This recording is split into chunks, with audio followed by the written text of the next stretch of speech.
Hey guys, today's interview question has to do with migrating to cloud from on-prem. It's a really broad, general type question. The interview is looking for whether or not you have some idea on how to do this, if you were tasked with planning this out.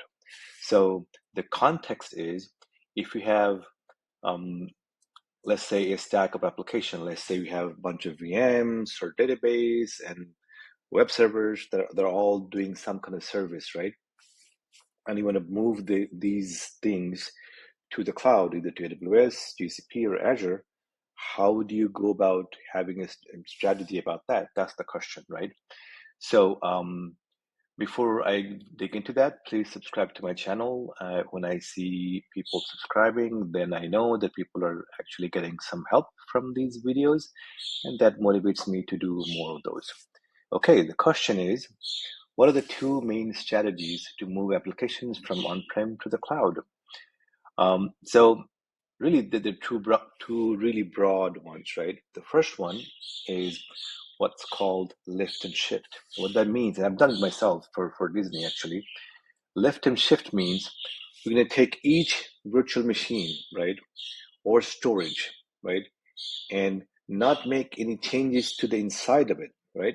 We're not going to make anything inside of it. We're going to take the VMs. Let's say that we have a bunch of front-end web server VMs.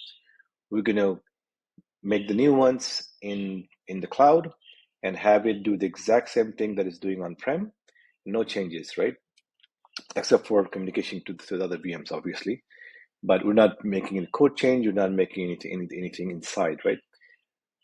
And you take the database and we create the databases in the cloud and have front-end web servers or middle servers talk to them.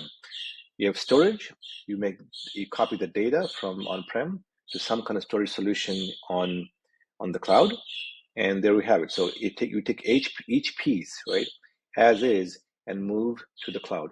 This is called lift and shift, right? You're not making a whole lot of design changes.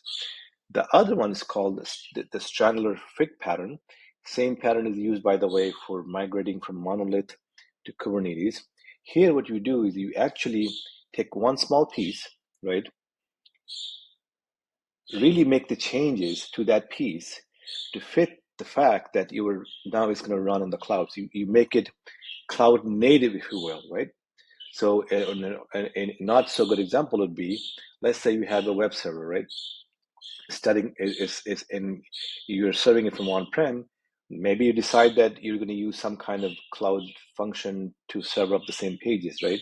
Or you make them get served from the S3 buckets, right? Which is a different cloud native solution for that piece of the application, right?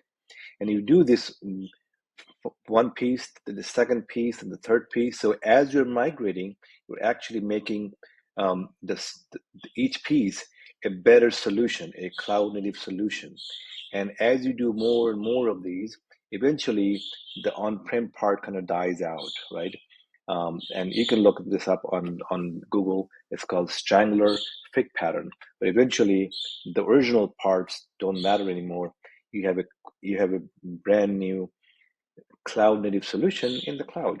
So there are two approaches to this. The first one is quick and dirty, so you can get out of on-prem.